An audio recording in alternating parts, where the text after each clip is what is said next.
ऐसा क्या हुआ कि चाइना की सिर्फ एक एआई मॉडल ने यूएस मार्केट क्रैश कर दी और इसी ऐप की वजह से एनवीडिया को अब तक का सबसे बड़ा लॉस हुआ। जी हाँ, हम बात कर रहे हैं डीप सीक की, जिसने आते साथ ही पूरी दुनिया में तहलका मचा दी। चाइना की इस एक एप्लीकेशन ने डीप सीक ने यूएसए की मार्केट $1 ट्रिलियन तक गिरा दी थी, जिसके बाद अमेरिका ने इसको खतरनाक करार देते हुए इसको पूरे मुल्क में बैन कर दिया था। इसका इफेक्ट सिर्फ अमेरिका को नहीं हुआ, बल्कि इसका इफेक्ट एनवीडिया को भी हुआ। एनवीडिया वो कंपनी है जो कि मोस्ट वैल्यूएबल कंपनी होती थी डीप सीक से पहले, लेकिन अब डीप सीक के बाद वो वैल्यूएबल कंपनी नहीं रही। एनवीडिया वो कंपनी है जो चिप्स बनाती है, कंप्यूटर चिप्स बनाती है, जिससे एआई मॉडल्स को ट्रेन किया जाता है और ऑपरेट किया जाता है।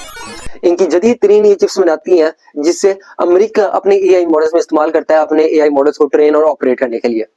लेकिन यहाँ पर मसला ये था कि अमेरिका ये वाली चिप्स चाइना को सेल नहीं करने देता था, क्योंकि अमेरिका को डर था कि अगर ये चिप्स चाइना को सेल कर दी तो चाइना हमसे भी कुछ बेहतरीन एआई मॉडल निकाल देगा जो कि हमारे लिए खतरनाक साबित हो सकता है। लेकिन जब इसके बावजूद एनवीडिया की चिप्स चाइना को नहीं दी गई, चाइना को ही बहुत ज्यादा मुश्किल हुई थी, मुश्किलात का सामना करना पड़ा था ये वाली चिप्स के बगैर काम करने का। लेकिन उन्होंने इस चिप्स के बगैर भी एक ऐसा एआई मॉडल निकाल दिया जिसने पूरी दुनिया को हिला के रख दिया और स्पेशली अमेरिका को पूरे शौक में डाल दिया। एनवीडिया के जो शेयर्स थे वो 70% गिर गए थे। मतलब एनवीडिया को हुआ था $589 बिलियन का नुकसान, और ये अब तक का सबसे बड़ा नुकसान हुआ है एक कंपनी का। एनवीडिया के शेयर $3.5 ट्रिलियन से गिरकर $2.9 ट्रिलियन रह गए थे सिर्फ।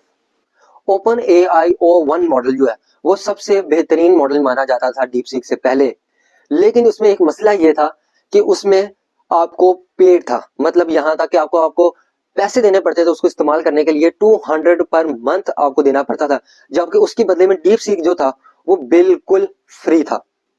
ये जो चैट जीपीटी है ये सैम आल्टमैन की तरफ से तारीफ करवाया गया था, और जब उनसे एक सवाल किया गया था कि अगर इससे कोई बेहतरीन मॉडल जो है वो तारीफ कराया जा सकता है, तो उनका जवाब था कि जी नहीं।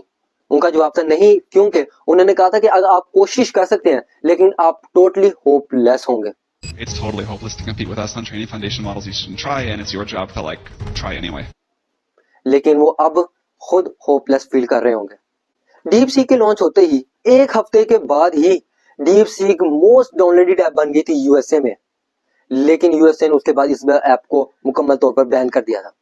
अगर हम लोग ओपन एआई जो O1 मॉडल है और डीप सीक का हम लोग R1 का मॉडल का कंपेयर करें तो डीप सीक ज्यादा अच्छा, तो डीप सीक एक्यूरेट भी ज्यादा है निस्बतन ओपन एआई 1 मॉडल से। अगर हम लोग इसमें देखें कि आपने चाइना ने लेस पावर, लेस बजट और ओल्ड चिप्स के साथ एक ऐसा एआई मॉडल को तारीफ करवाया जो कि एक बहुत ही जबरदस्त मॉडल था। जबकि दूसरी तरफ हम देखें ओपन एआई मॉडल पर उसके ऊपर बहुत ज्यादा पैसा लगा है, उसके ऊपर बहुत ज्यादा कॉस्ट आई है।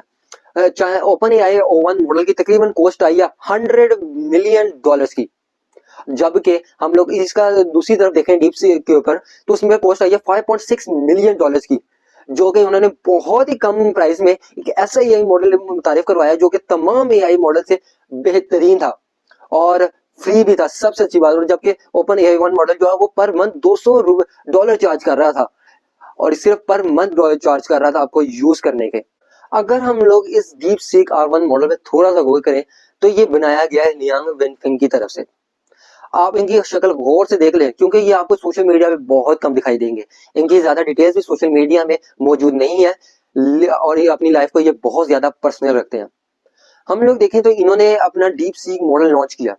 इनका ये कहना था कि मैं एक ऐसा एआई मॉडल बनाना चाहता था जो तमाम एआई मॉडल्स को क्रॉस कर जाए और तमाम एआई मॉडल से बेहतरीन हो, और उन्होंने ये करके भी दिखाया।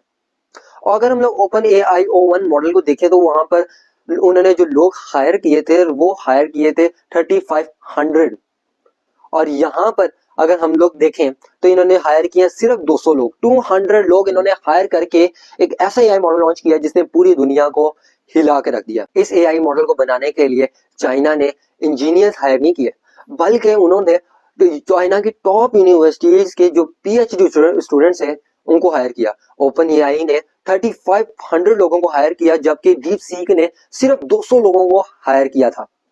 इन 200 में से तकरीबन 95% लोग जो है वो अंडर 30 थे, उनकी एज 30 से कम थी।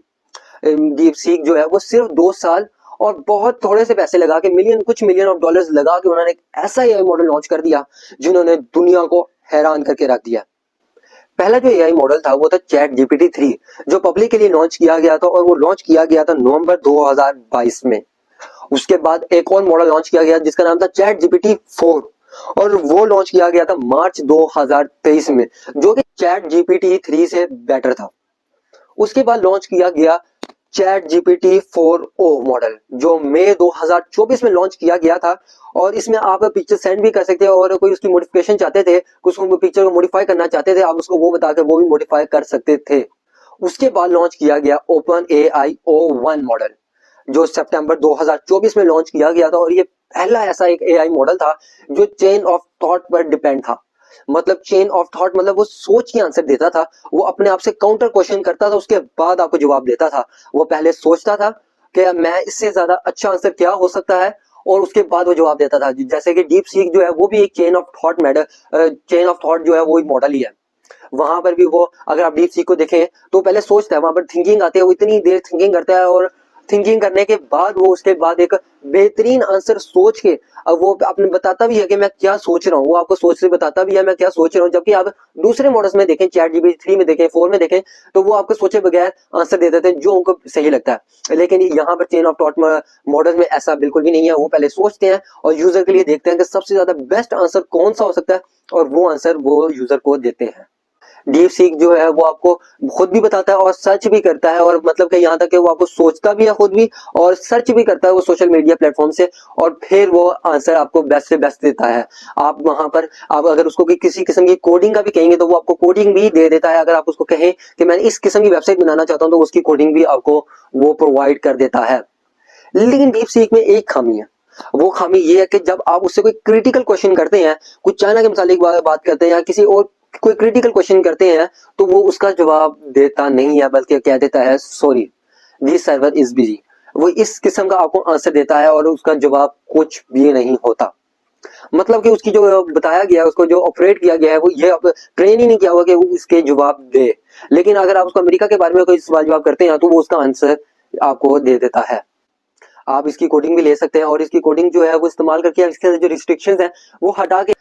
लेकिन ऐसा क्या था कि एनवीडिया को ही अब तक का सबसे बड़ा नुकसान उठाना पड़ा था इस डीप सीक R1 मॉडल की वजह से।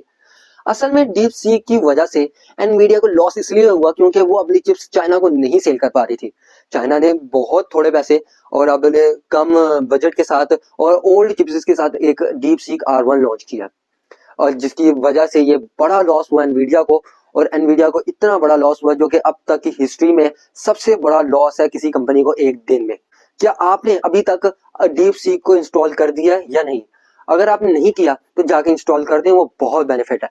लेकिन अगर इस बारे में आप लोगों की राय कुछ डिफरेंट है तो अपनी राय का जरा कमेंट सेक्शन जरूर कर सकते हैं। बाकी अपना ख्याल रखिएगा, आपसे मिलेंगे अगली वीडियो में। शुक्रिया।